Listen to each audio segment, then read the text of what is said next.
하나님 말씀 구약 창세기 25장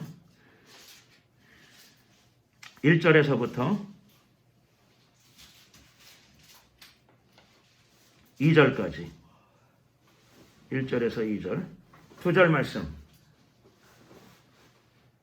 다 같이 함께 합독을 하시겠습니다. 아브라함이 후처를 취하였으니 그 이름은 그두라라. 그가 시므란과 욕산과 무단과 미디안과 이스박과 수아를 낳았고. 기도드리겠습니다. 사랑과 은혜가 많으신 자비의 하나님 감사합니다.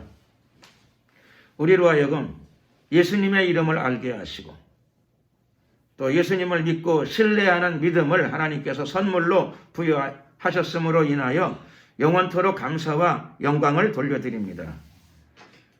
추운 날씨지만은 성삼위 하나님께 예배하는 마음을 가지고 예배하고자 하는 소원과 열망을 가지고 이곳에 모였습니다.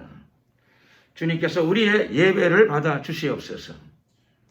또 이 시간에 하늘문을 여시고 하늘의 신령한 은혜를 부어 주시옵소서. 우리로 하여금 예수님을 통한 구원의 은혜와 감격이 충만케 하시고 또 날마다 우리의 믿음이 성장하게 하여 주시옵소서. 우리 안에 주신 믿음을 통하여 하나님의 나라가 하늘나라 들어가기 전에 이 땅에서부터도 풍성하게 풀어지는 놀라운 삶이 되게 하여 주시옵소서. 오늘도 우리 가운데 진리의 말씀을 허락하시고 하나님의 성령을 충만하게 부어 주시옵소서. 감사드리옵고 예수 그리스도의 이름으로 기도드렸습니다. 아멘. 오늘은 아브라함에 대한 이야기를 좀 나누고자 합니다. 아브라함은 굉장히 중요한 사람이죠. 이름이 너무 많이 알려진 사람입니다. 또 아브라함이 왜 이렇게 중요한가? 예수님께서 말씀하시기를 예수님께서 그 구원에 대해서 말씀하실 적에 부자와 거지 나사로 비유를 드시면서 말씀하시기를 구원받은 사람이 가는 곳이 어디냐 하는 것에 대해서 예수님이 친히 누가복음 16장에서 말씀하시기를 천국 그러면 좋은데 물론 예수님은 천국, 하늘나라, 하나님 나라 그런 표현을 대부분 쓰셨는데 거기서는 또 쓰시기를 천국, 하나님 나라 그러면 훨씬 논리적으로 좋아 보이는데 예수님 거기서는 또 말씀하시기를 아브라함의 품이라는 말씀을 하셨어요. 구원받은 사람이 가는 곳이 어디냐? 거지 나사로가 어딜 갔는가 했더니 아브라함의 품에 안겼다. 그래서 우리는 뭘 알 수 있는 거니? 구원받은 사람이 가는 곳이 물론 천국이죠. 하나님 나라죠. 그런데 예수님께서는 그것을 아브라함의 품이라고도 말씀하셨습니다. 그러니 아브라함이라고 하는 이름은 예사 이름이 아니죠. 예사 이름이 아닙니다. 하나님의 나라지 거기가 어떻게 아브라함의 품이냐고요? 논리적으로는 그렇게 의문이 들 수도 있어요. 오늘 이 의문에 대해서 조금 나눠보고자 합니다. 왜 천국의 주인이신 예수님께서 하나님의 나라 혹은 나의 나라 이렇게 말씀하시는 게 더 좋을 것 같은데 물론 그렇게 보통 말씀하시죠. 근데 왜 거기서는 또 아브라함의 품이라는 말씀을 하셨을까? 거지 나사로가 아브라함의 품에 안겨 아버지 아브라함이요. 그러면서 거지 나사로가 구원받은 상태에서 아브라함과 대화하는 장면도 나오는 걸 보면서 우리는 논리적인 측면에서 조금 의아해 할 수 있죠. 의아해 할 수 있습니다. 자, 그래서 오늘 말씀은 아브라함은 어떤 사람이고 아브라함은 어떤 믿음을 가지고 있길래 예수님께서도 아브라함에 대해서 그렇게 호의적으로 대하고 계시는가 라고 하는 것을 좀 이해해 보고자 합니다. 그리고 오늘 말씀을 나누면서 저는 지난주 예배를 드리고 오후 시간에 약간 당황했어요. 저녁 시간에 당황한 게 무엇 때문에 당황했는 거 아니? 내가 예배 드리다가 내가 말 실수를 했구나 싶은 생각이 들더라고요. 가만히 생각하니까 내가 그렇구나 실수를 했구나 생각이 들어가지고 약간 당황했어요. 그래서 어떻게 하지? 카톡에다 올려놓을까? 뭐 어떻게 할까? 하다가 좀 생각하다가 그럴 게 아니라 다음 주 말씀에 이 말씀을 나누면서 내가 말 실수했다는 것도 알려드릴 겸 그래서 이 말씀을 좀 자세히 나누는 게 좋겠다 이런 생각이 들어서 좀 며칠을 기다렸습니다. 한 주를 기다렸습니다. 우선 본문 그럼 뭘 실수했다는 것인가? 라고 하는 건데 오늘 본문을 보시게 되면 아브라함이 후처를 취하였으니 그렇죠? 아브라함이 부인을 또 얻었어요. 또 부인을 얻는 걸 후처라 그러죠. 후처. 그래서 그 이름이 그두라예요. 그두라. 그래서 아브라함과 그두라 사이에서 자녀들이 탄생합니다. 자녀의 이름 자 손가락으로 씌워보면 시므란, 욕산, 무단, 미디안, 이스박, 수아. 그래서 6명이죠. 아브라함의 자녀가 6명인데 사실은 이 6명 외에 먼저 태어난 이스마엘이 있고 그 다음에 정실부인 사라의 몸에서 태어난 이삭이 있어요.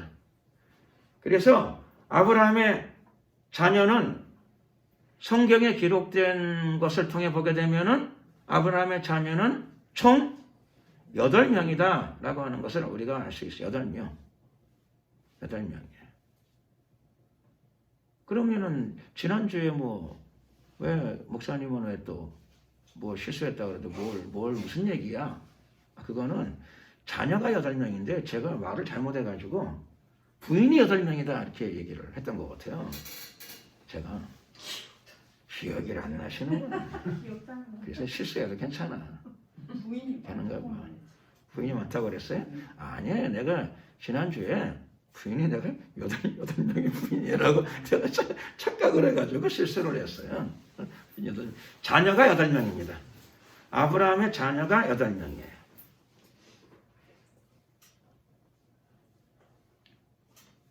그래서 아브라함의 자녀가 8명이고 부인이 좀 있는데 아브라함은 부인이 있는데 원래 아브라함의 부인은 유명한 사라죠. 사라. 제가 그 서유럽을 다녀보니까는 내가 깜짝 놀랐는데 어디 갔더니 내가 선교사로 그 유럽 어디 갔더니 교회 청년부에 어떤 자매님이 나한테 친절을 대해주더라고. 유럽 어느 지역에서. 그래서 이제 청년들이 모인 자리에서 이름을 소개하는데 자기가 사라래. 그리고 내가 놀랄 줄로 알고 나를 이렇게 쳐다봐. 근데 나는 아브라함의 부인이 사라라고 하는 의식이 없었어요. 알고는 있었는데 평상시에 누가 그런 의식이 잘 안 들어오죠. 그래서 내가 멍하니 있으니까는 왜 그것도 모르냐 하는 식으로 한참 쳐다보더라고요. 또 하나는 영화 보게 되면은 영화에 나오는 주인공들 이름에 여자 이름에 사라라고 하는 이름이 가끔씩 나와요. 그러니까 나는 그냥 대수롭지 않게 생각한 거예요. 자, 서구라파 사람들, 유럽 사람들은 이런 이름이 흔히 있습니다. 에이브라함, 탱크 이름도 에이브라함이 있더라고요. 사람 이름도 아브라함이 많고 대통령 이름 중에서도 물론 아브라함이 있고 그렇습니다. 대통령 얘기를 하니까 얼마 전에 트럼프 대통령이 이스라엘에서 최초로 다른 나라하고는 달리 자기 나라 대사관은 예루살렘으로 옮겨버렸어. 거기다가 제가 정치에 관심이 없어가지고 내용은 잘 모르겠습니다만은 무슨 그 트럼프 대통령이 몇 나라 사람들을 불러가지고 회담을 했어요. 회담을 할 적에 거기 회담에 중요 이슈가 뭐였는가 하면 아브라함의 자손들은 모여라. 그렇게 해가지고 회담을 했어요. 아브라함 아이들은 다 모여. 이렇게 해가지고 회의를 했어요. 회의를 했다 그래요. 근데 그 회의 이름이나 회의 성격은 내가 잘 모르겠어요. 내가 나중에 봐야지. 굉장히 중요한 거야. 저거. 금방 알겠어요. 그런데 내일도 바빠가지고 봐야지 하다 아직까지 못 봤습니다. 얼마 전에 했다 그래요? 회담을. 아브라함 아이들은 모여 그래가지고 일을 했어요. 재밌지 않으세요? 지금도 그렇죠. 세계 가장 큰 나라 대통령이 자기는 뭐 유대인도 아니고 중동 사람도 아닌데 회의하면서 아브라함의 후손들은 뭐요? 아브라함의 자손 아이들은 뭐요? 이렇게 해가지고 국제회의를 열었다 그래요. 오늘은 이제 아브라함 내용이죠. 아브라함. 자녀가 8명이었다. 총 8명이죠. 부인은 사라가 정실 부인이었고 자녀를 못 낳았는데 사라는 의지가 강해요. 또 의지. 아주 집요하고 의지가 강해가지고 그렇죠. 자식은 있어야 돼. 그래가지고 자기 그 몸종을 자기 몸종 하가를 남편하고 관계를 갖게 만들어. 그러니까는 여자들의 자연스러운 질투심이 어느 정도 있는 건데 그렇죠. 그 집요함은 그렇죠. 그것도 극복해. 사라가 독한 사람이죠. 독한 사람. 그래서 낳은 아들이 이스마엘이라는 거를 우리가 알고 있습니다. 그 다음에는 또 사라가 후에 자녀를 낳은 다음에 자녀가 하나죠. 이삭을 낳았어요. 이삭을 낳은 다음에 이삭이 이제 성장해서 청년기에 세상을 뜨게 돼요. 그래서 이제 세상을 떴습니다. 그래서 아브라함이 부인 없이 산다는 게 힘들었던 것 같아요. 힘들었던 것 같아서 결혼을 합니다. 재혼이죠. 재혼을 하게 돼요. 그래서 그 세 번째 부인의 이름이 그두라입니다. 그두라. 성경을 통해 보게 되면 아브라함은 부인은 셋이었고 결론적으로는 이렇게 되는 거죠. 부인은 셋이었고 자녀는 8명이었다. 조금 성경 지식의 이해를 돕기 위해서 하갈의 아들은 이스마엘이었고 사라의 아들은 이삭이었고 그 다음에 그두라를 통해서 낳은 아이들은 총 6명이었다. 라고 하는 게 우리가 알고 있는 내용입니다. 알 수 있는 내용입니다. 그리고 성경에 대한 이해, 오늘은 이제 설교라기보다는 성경을 조금 이해해 보는 시간을 갖기를 원합니다. 성경을 좀 볼 텐데 우리가 본문으로 읽은 바로 앞절 보게 되면 24장 마지막 절이죠. 거기 보면 이렇게 되어 있습니다. 이삭이 리브가를 인도하여 모친 사라의 장막으로 들이고 그를 취하여 아내를 삼고 사랑하였으니 이삭이 모친 상사 후에 위로를 얻었더라. 그런데 이제 이때 이삭의 나이가 약 40세였다 그래요. 이삭의 나이가 40세. 그러니까 결혼을 좀 늦게 한 거죠. 이삭이 결혼을 늦게 했습니다. 40세에 리브가와 결혼을 하게 돼요. 이것도 내용이 그렇죠. 스토리가 있죠. 긴 스토리가 있어요. 40세에 리브가와 결혼하여서 자기 어머니가 세상을 떴는데 어머니가 세상을 떠났으니까 슬펐죠. 마음이 굉장히 슬펐어요. 그런데 아내를 얻게 되어서 자기 아내를 사라의 장막, 어머니의 장막에 드리고 이제 결혼 생활을 했습니다. 결혼 생활을 하게 돼요.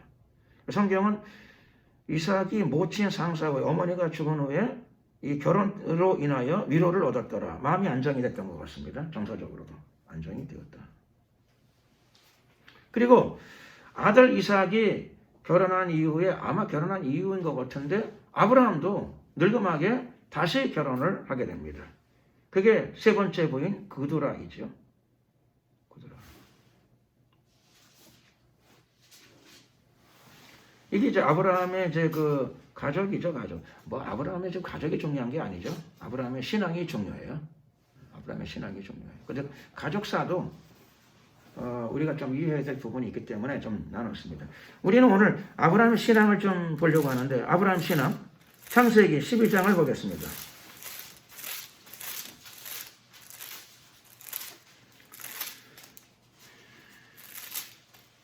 창세기 12장 12장 제가 그 1절부터 4절까지를 그냥 혼자 읽겠습니다. 여호와께서 아브라함에게 이르시되 너는 너의 본토 친척 아비집을 떠나 내가 내게 지시할 땅으로 가라. 내가 너로 큰 민족을 이루고 내게 복을 주어 내 이름을 창대케 하리니 너는 복의 근원이 될지라. 너를 축복하는 자에게는 내가 복을 내리고 너를 저주하는 자에게는 내가 저주하리니 땅의 모든 족속이 너를 인하여 복을 얻을 것이니라 하신지라. 교회 다니는 사람이 많이 들어본 구절입니다. 많이 들어본 구절입니다. 교회 생활을 하면서 이 구절에 대한 이해가 약간 그 오해된 부분도 덜어 있더라고요. 오해된 부분들이 덜어 있어요. 본토 친척 아비집을 떠나 라고 말씀하신 게 그래서 갈대아 우르를 떠났다 이렇게 이해하시는 분들이 계세요. 그래서 갈대아 우르를 떠났다. 물론 뭐 그렇게 이해할 수도 있겠습니다. 뭐 그렇게 이해해도 뭐 크게 문제가 될 거는 없어요. 사실은 이제 우선은 요 맥락은 아브라함도 당연히 아버지가 있겠죠. 아브라함도 자기 아빠가 있잖아요. 아브라함의 아빠는 누구였는가 하면 데라예요. 데라. 그래서 우리가 그 바로 위에 구절에 보게 되면은 이제 그 위의 내용들을 11장의 끝부분의 내용들, 끝부분쯤 된 내용들을 보게 되면 원래 27절 데라의 후예는 이러하니라. 데라는 아브라함과 나홀과 하란을 낳았고 그래서 데라의 아들이 셋이 있었습니다. 아브라함과 나홀과 하란입니다. 아브라함의 조카는 누구죠? 아브라함의 조카는 유명하죠? 롯이에요. 롯. 롯은 이 세 사람 중에 누구의 아들일까요? 하란의 아들이에요. 하란. 그래서 하란의 아들이었는데 그 롯의 아버지 하란이 일찍 세상을 떠났어요. 그러면 데라 입장에서는 아들이 둘밖에 안 남았어요. 아브라함과 나홀만 남아있어요. 그래서 원래는 이렇게 돼요. 그 데라가 두 아들을 장가를 들여가지고 장가를 드리고 그 데라가 아들 중에서 아브라함과 또 그 롯만 데리고 아브라함과 부인 그 다음에 롯 이렇게만 데리고 이렇게 데리고 데라가 갈대아 우르를 떠납니다. 데라가 갈대아 우르를 떠나요. 그게 31절에 나와 있는 말씀입니다. 데라가 그 아들 아브라함과 하란의 아들 그 손자 롯과 그 다음에 자부 아브라함의 아내 사라를 데리고 그러니까 데라는 3명만 데리고 떠나는 거죠. 그러니까 둘째 아들이 아마 그렇죠. 안 가겠다고 했거나 뭐 그렇죠. 아니면 뭐 데라가 그럼 넌 여기 있어라 그랬거나 뭐 그렇게 된 것 같아요. 그래서 어쨌건 데라는 근데 데라가 왜 갈대아 우르를 떠났는가? 데라는 왜 떠났을까요? 데라는 왜 떠났는가 하면 재미나는 건 뭐냐 하면은 12장 1절에 가게 되면 하나님께서 아브라함에게 말씀하시기를 하나님이 아브라함에게 말씀하신 거죠. 너는 너의 본토 친척 아비집을 떠나. 그래서 이 말씀은 아브라함이 나중에 하란에 있을 적에 아브라함이 받은 말씀이에요. 하나님께. 그렇죠? 성경에 그렇게 되어 있잖아요. 하나님이 아브라함에게 하신 말씀이에요.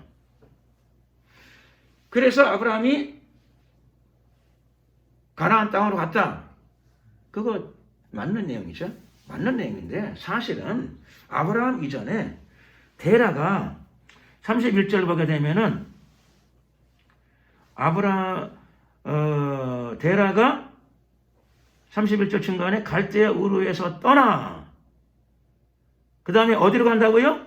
가나안 땅으로 가고자 하여. 그러니까 하나님이 말씀하시기 전에 이미 데라는 갈대아 우르를 떠나서 가나안 땅으로 가고자 했어요.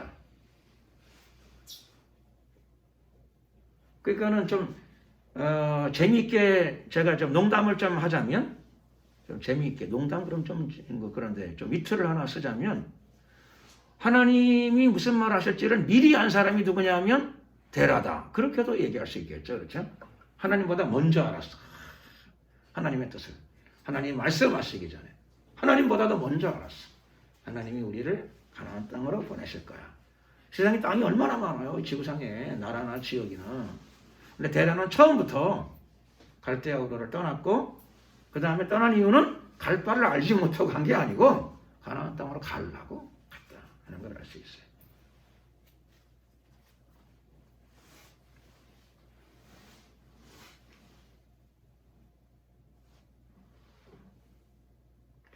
물론 그 떠나가지고 갈대아 우르까지 가지는 못하고 중간에 하란에서 머물다가 대라는 거기서 자기 여생을 마치게 돼요. 그러니까 하란 땅에 와가지고 아버지가 세상을 떠나니까 이제 아브라함은 자기 아내하고 조카만 데리고 거기 이제 있게 된 거예요. 아브라함 입장에서는 좀 막막했을 것 같아요. 아니 아버지가 어디 가자고 했는데 갈대아 우르를 떠나서 가나안으로 가자 그렇게 갔는데 중간에 세상을 떠나시니까 하늘나라 가버리시니까 막막해. 그래서 아버지가 가자고 했던 대로 갈까? 가야 되나? 고향으로 돌아가야 되나? 아마 그런 생각했을 수도 있겠죠 아마. 그런데 그때 여호와께서 나타나셔서 아브라함에게 말씀하십니다. 너는 너의 본토 친척 아비 집을 떠나 내가 네게 지시할 땅으로 가라. 지시할 땅이니까 지시할 땅을 모르고 갔을 수도 있고 또 한편에는 아버지 때부터 거기 가려고 그랬으니까 뭐 어느 정도 알고 갔을 수도 있다. 두 가지 해석이 다 가능하겠죠. 그렇겠죠. 두 가지 입장을 다 어떻게 생각하든 뭐 되게 큰 무리는 없을 것 같습니다. 그런데 데라가 이제 하늘나라 간 다음에 하나님이 아브라함에 대해서 굉장히 강한 말씀을 주시죠. 강력한 그 메시지를 주세요. 내가 너로 큰 민족을 이루고 내게 복을 주어 내 이름을 창대케 하리니. 원래 아브라함이 이 족보에 보게 되면은 셈족의 후예예요. 셈족. 노아의 세 아들 셈족의 후예예요. 노아의 세 아들 아시죠? 셈과 함과 야벳. 그렇죠?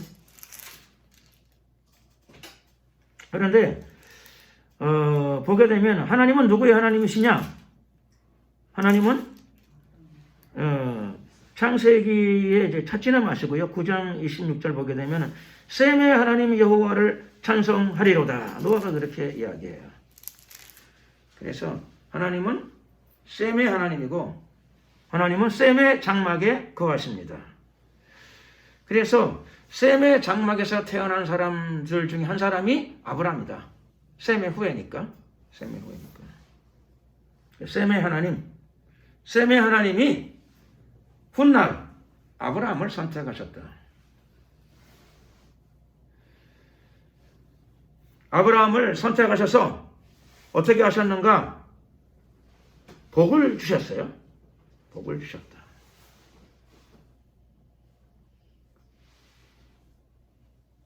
하나님은 복 주시는 분이시죠. 복 주기를 원하시는 분이십니다. 선택을 하시고 복을 주셨어요.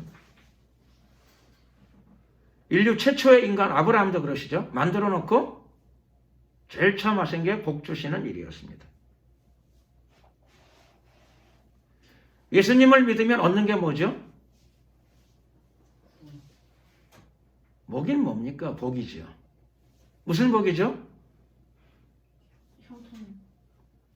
그것도 있지만 영생 축복이죠.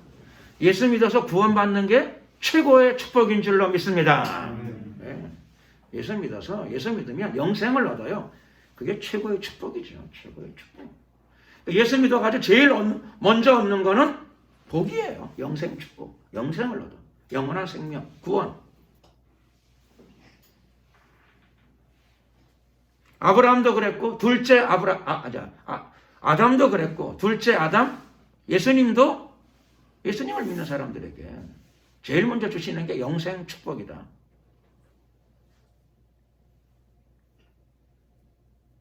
그래서 기복신앙에 대한 비판적인 그 시각이 많은 거는 일부 이해할 수 있는데, 그렇다고 그래가지고 하나님이 축복하시는 분이시다라고 하는 신앙의 문제가 오면 안 됩니다. 하나님은 인간을 만들어 놓고 제일 먼저 하신 게 생육하고 번성하여 땅에 충만하라. 땅에 움직이는 모든 생물을 다스리라. 그래서 하나님은 인간에게 제일 먼저 하신 것이 복 주시는 일이었고, 예수님을 믿는 사람들에게 제일 먼저 하시는 일이 영생 축복을 허락하시는 일입니다.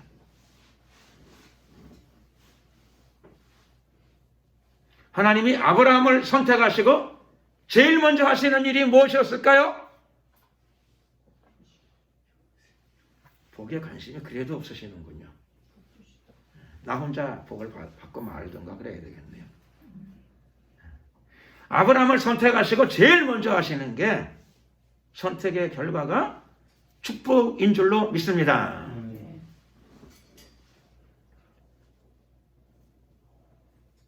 그래서 너는 셈족이지만 너로 하여금 큰 민족을 이루게 하겠다. 그리고 내게 복을 주어 너의 이름을 창대케 하리니 너는 복의 근원이 될지라. 그래서 하나님이 아브라함을 선택하시고 아브라함을 축복하셨어요. 물론 이 축복 속에는 가장 중요한 건 사실 이 축복의 그 깊은 의미, 제일 깊은 의미, 심각하고 깊고 놀라운 의미는 메시아 신앙입니다. 메시아 신앙. 셈의 하나님, 그 다음에는 노아의 하나님, 셈의 하나님, 그리고 아브라함의 하나님으로 오시는 거예요. 아브라함의 하나님, 아브라함을 선택하신 하나님. 그리고 그 선택의 결과가 복인데, 복의 핵심적인 내용이 무엇이냐면 구약 전체를 관통하는, 구약뿐만 아니라 신구약 전체를 다 흘러내리는 메시아 신앙입니다. 그리스도 신앙.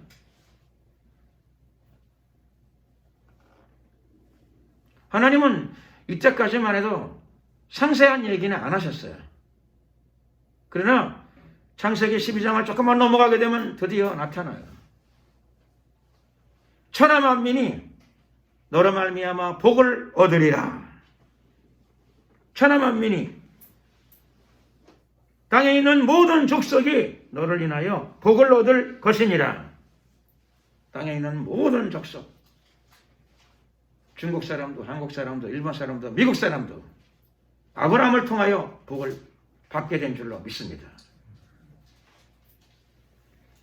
예수 믿고 가는 나라가 무슨 나라라고요? 오늘은 그렇게, 오늘 이 자리에서는 대답을 그렇게 하는 것보다 아브라함의 품이라고 내가 말씀드렸잖아. 예수 믿고 구원받은 사람이 가는 곳이 아브라함의 품이에요. 예수님께서 천국을, 구원을 아브라함의 품이라고 말씀하시는 것을 별로 불편하게 생각하지 않고 하셨다는 건 놀라운 일입니다.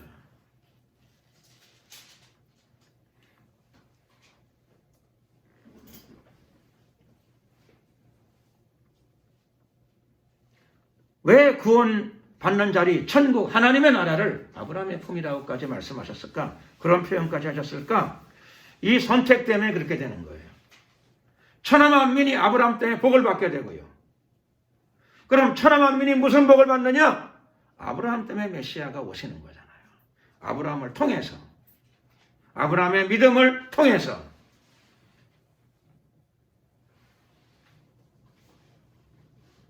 그래서 마태복음 1장 1절, 마태복음 1장 1절, 신약성경 맨 첫 구절은 아브라함과 다윗의 자손 예수 그리스도의 세계라.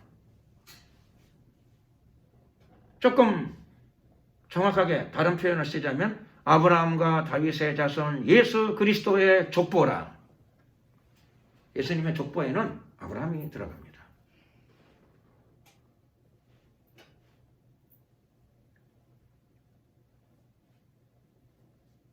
아브라함은 굉장히 중요한 인물입니다.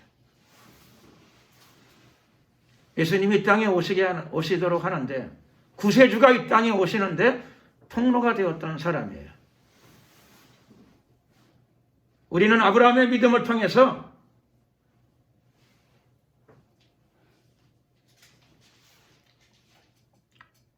예수님을 만나게 돼요.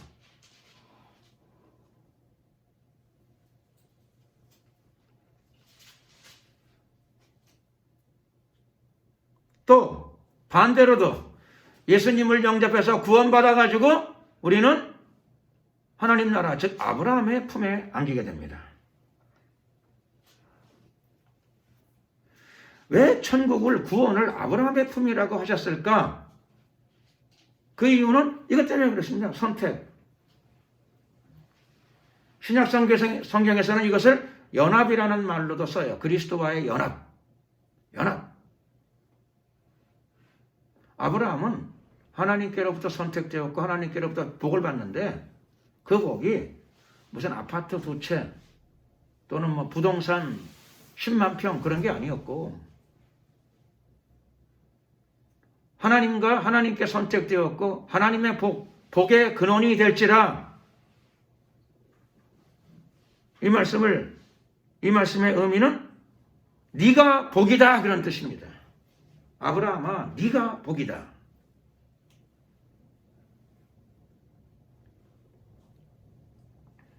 네가 복이니까 너를 축복하는 자에게 내가 복을 내리고 너를 저주하는 자에게 내가 저주하리니. 이건 뭐 좀 상상하기가 어려운 내용입니다. 그래서 아브라함의 후손들에 대해서 좀 신경을 써야 돼요.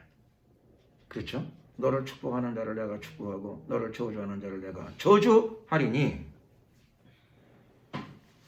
그래서 아브라함의 후손들, 첫 번째 후손들 아브라함과 이삭과 야곱을 통해 내려오는 혈연적인 의미도 있지요.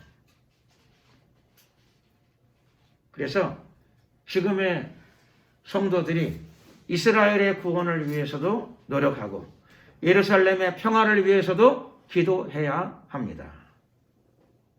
또 하나는 아브라함의 축복이 어디로 왔는가? 아브라함의 축복이 예수님을 통해서 땅으로 내려왔어요. 그러니까 아브라함의 후손들이 축복을 받는 게 아니고 사실 지금은 예수님과 연합된 사람, 예수님과 연합된 자들이 하나님의 축복에 들어가게 되는 줄로 믿습니다.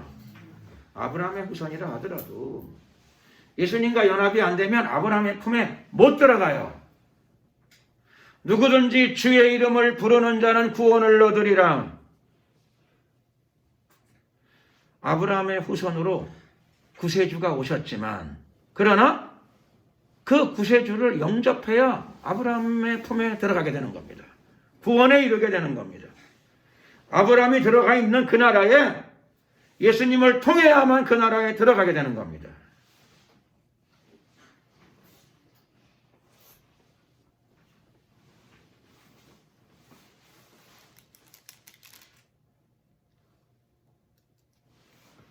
오늘은 우리가 아브라함에 대한 내용을 보고 있습니다.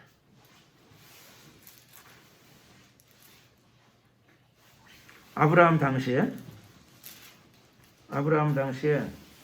아브라함 집안에 이 하나님의 선택, 하나님의 축복, 사실은 이거는 하나의 언약이죠. 아브라함과 하나님이 언약을 맺으신 겁니다. 언약이 계승되어집니다. 계승. 언약의 계승입니다. 그래서 우리는 사람들이 잘 알고 있는 재미나는 스토리, 팥죽 한 그릇. 그렇죠. 팥죽 한 그릇. 팥죽 한 그릇에 에서가 있고 그 주인공이 에서와 야곱이죠. 에서와 야곱. 팥죽 사건을 우리가 잘 알고 있습니다. 그래서 팥죽이 무슨 의미가 있나? 팥죽 한 그릇으로 장자가 되는 건가? 뭐 집안에 장남이 되면 축복을 받나요? 그런 건 있지요. 율법에도 장남은 조금 더 받는데 없는 건 아니에요. 그런데 이 팥죽 한 그릇 사건의 의미는 무엇인가? 물론 뭐 장남의 고난 그런 것도 있어요. 장남의 고난. 예나 지금이나 장남이 집안에서 큰 소리 치고 그거 좀 있지요. 왜 없어요? 어느 집안이나 그런 게 좀 있고요. 그런데 이 집에서는 어떻게 야곱은 팥죽으로 왜 그렇게 그 장자가 되고 싶어 했는가라고 하는 건데 거기에 다름이 아니라 언약이 있기 때문에 그렇습니다. 이 언약 때문에 그렇습니다. 그러니까 메시아 신앙이죠. 메시아 신앙. 메시아 신앙이죠. 지금은 우리가 이 시대에는 그게 어떤 계보가 없죠. 그렇죠? 지금은 계보가 없어요. 누구나 다 어느 집안이나 뭐 예수 믿으면 그냥 예수님과 다 연결되는 거예요. 바로 연결돼. 그러니까 어느 집안으로 어디 공동체로 뭐 그런 건 없어요. 하긴 어느 어떤 종교 집단 보게 되게 되면은 우리만 14만 4천이다 그렇게 말하는 데도 있긴 있더라고요. 그렇죠? 어떤 그 종교 그룹의 종교 집단 보게 되니까 우리만 14만 4천이다. 그럼 뭐 거기만 가야 되는 거지 뭐. 그렇게 믿으면 거기만 가야 되는 거겠죠. 그러니까 거기는 약간 좀 그런 게 있는 거죠. 그렇죠. 이단 중에서 어떤 이단은 자기가 14만 4천이다. 그러고 봐가지고 이런 구약적인 어떤 그런 이해를 좀 갖고 있는 거 아닌가 싶은 생각이 들어요. 예수님을 통해서 예수님까지는 내려오는 거예요. 그대로. 근데 예수님부터는 누구든지 다 믿음으로 천국으로 들어가는 길을 얻게 된 줄로 믿습니다. 혈통, 계보 이런 게 없어요. 누구나 다 예수님을 통해서 믿음의 계보 속으로 들어가게 된 겁니다. 유대인이든 헬라이든 구별이 없습니다. 얼마나 감사합니까? 예수님을 믿어서 여러분들이 다 아브라함의 언약 속으로 들어가게 된 줄로 믿습니다. 아브라함의 품에 안길 수 있는 고난을 얻은 겁니다. 딱지를 얻은 거예요.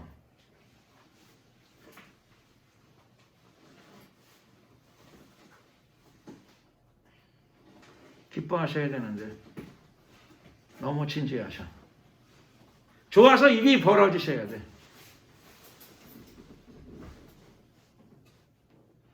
우리가 다 아브라함의 축복에 예수님 때문에 참여하게 된 줄로 믿습니다. 우리 핏줄은 아브라함하고 관계가 별로 없잖아요. 그렇죠? 내가 육안으로 봐도 아브라함이랑 비슷하게 생긴 분들이 별로 없는 것 같은데 핏줄상 아브라함과 별로 관계가 없어요. 별로 우리는. 핏줄이 아니라 믿음으로 예수님을 믿음으로 말미암아 예수님이 아브라함의 후손이잖아요. 아브라함과 다윗의 자손 예수. 우리가 그분을 믿었어요. 우리가 그분과 영원한 결혼을 이루었어요. 우리가 예수님과 이미 연합되어졌어요. 그 결과 우리가 아브라함의 축복 속에 들어가 버렸어요. 여러분은 이미 하나님의 선택 속에 들어간 줄로 믿습니다. 선택 속에 들어갔다니까요. 자기가 아브라함의 축복 속에 있는지도 몰라. 곤란한 거예요. 내가 선택받아야지. 그건 아직 하나님의 선택받아야지. 그건 조금 그렇죠. 잘 안 맞아요. 아브라함을 선택하신 그 선택, 아브라함과 체결된 그 언약이 아브라함 집안으로 내려와요. 예수님께로부터까지 내려왔어요. 근데 여러분이 그분과 결혼했다니까요. 그것도 영원한 결혼을 연합했어요. 하나가 되었어요. 그래서 그 선택과 그 언약 속에 이미 들어간 줄로 믿습니다. 그러니까 우리가 14만 4천이라고 하는데 안 가셔도 돼요. 여러분이 이미 들어갔다니까요. 구원의 확신을 소유하시기를 예수 그리스도의 이름으로 축원합니다. 이게 이 시대의 축복이에요. 누구든지 주의 이름을 부르는 자는 구원을 얻으리라.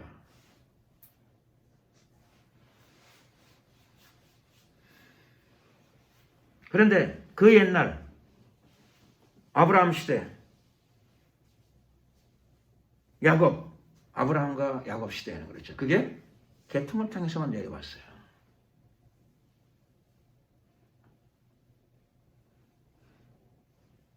그래서 야곱이 팥죽 한 그릇으로 그걸 살려고 시도한 거죠. 살려고 시도한 겁니다.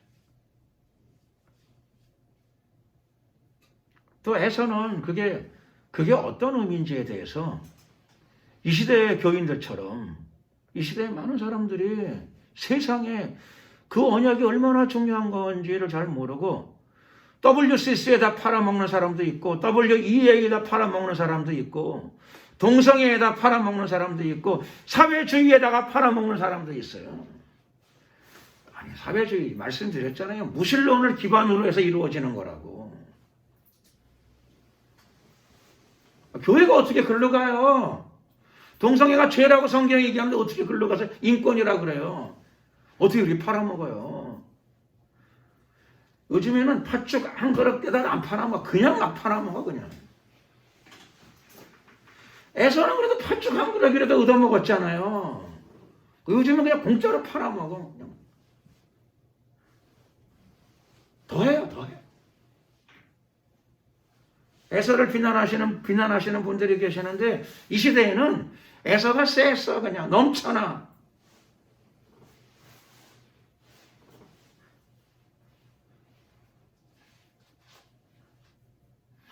자기가 가지고 있는 믿음, 예수님에 대한 믿음, 예수님을 영접함으로 말미암아 우리가 예수님의 조상 아브라함의 언약 속에 들어갔다는 사실을 믿고 즐거워해야 될 줄로 믿습니다. 성경은 말합니다. 아브라함의 축복이 예수 그리스도를 통하여 이방에 미치게 하려 함이라 온 세상에 미치게 되었습니다. 여러분들이 다 복의 근원에 참여하게 된 겁니다. 예수님을 통해 영생 축복의 자리에 참여하게 되었습니다. 아브라함의 복. 이미 우리가 거기에 발을 들여 놓았습니다.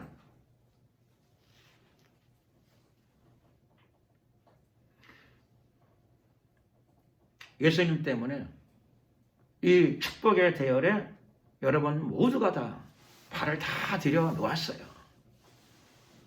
그러므로 두려워하지 마시고 놀라지 마시기를 바랍니다. 이것은 이미 십자가 위에서 이루어진 사건입니다. 두려워 말라, 놀라지 말라. 두려워하거나 놀라지 말아요. 여러분이 두려워하거나 놀라거나 의심하거나 쓸데없이 긴장하거나 그러게 되면은 자꾸 어떤 사람들이 얘기를 해요. 신령한 것 같은 얘기야. 14만 4천이 있다는 등 무슨 영계에 무슨 비밀이 있다는 등 해가지고 이 시대에 무슨 어디만 아는 영계의 비밀이 있고 어디만 있는 14만 4천에 무슨 뭐가 있다 그런 식으로 갈 필요가 없어요. 이미 여러분들은 다 예수님 때문에 여러분 때문에 참여하는 게 아니에요. 예수님이 다 해놓으셨어요. 다 이루었다. 그건 엄청난 표현이에요. 사실이에요. 다 이루어졌어요. 우리가 거기 참여했어요.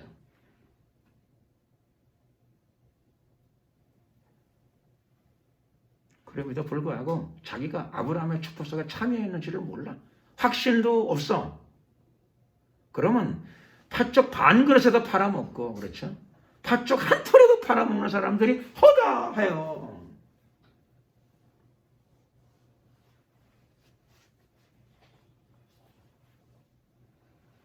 팔아먹지 마시고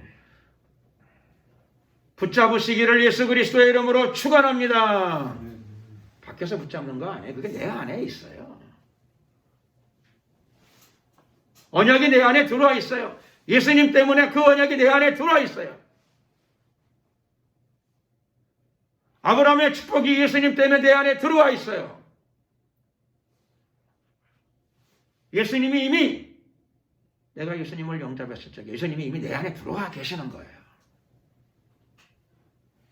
예수님이 멀리 계시지 않으세요. 예수님이 내 안에 계시고 예수님이 여러분 안에 계십니다. 그러므로 기뻐하고 즐거워하십시오. 이것을 믿는 자들에게 영생 축복. 영생 축복은 뭐라고 표현해야 좋을까요? 책을 만 권 써도 다 말 못할 거예요. 사도 바울은 그걸 보고 봐가지고 말을 안 하려고 그랬으니까 말로 다 가히 이르지 못할 말이로다. 가히 말로 다 표현을 못하겠다 그랬잖아요. 영생 축복이 뭔가 도대체? 하늘나라의 축복이죠. 하늘나라의 축복. 기뻐하고 즐거워하십시오. 예수님을 통하여 아브라함의 축복에 참여한 사람 바로 여러분들이잖아요. 여러분들의 그 믿음을 귀히 여기고 소중히 여기고 붙잡으면 거기에 들어가기 전에 그 축복이 여러분의 삶 가운데 쏟아지게 된다고 말씀하십니다. 뜻이 하늘에서 이루어진 것 같이 땅에서도 이루어지리이다. 나라이 임하옵시며. 예, 나라가 임한답니다.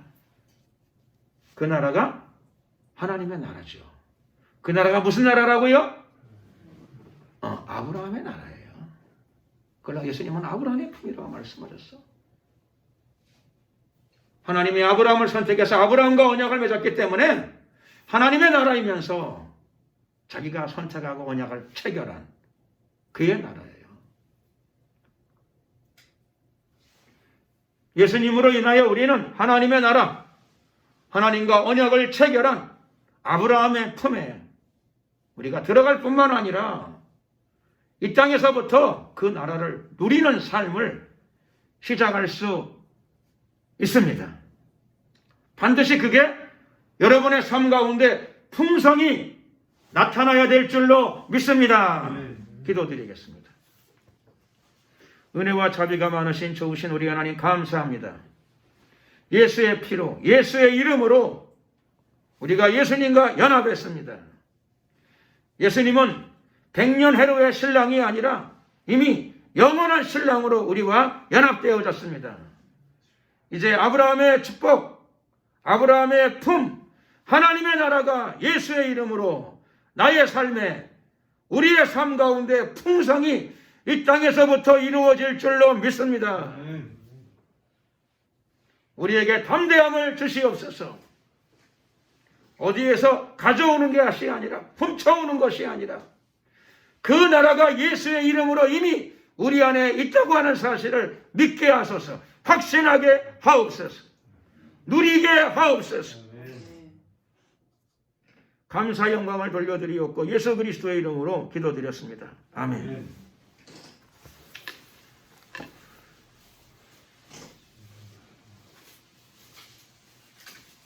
찬송가 193장 찬양을 드리시면서 준비하신 예물을 하나님께 드리겠습니다.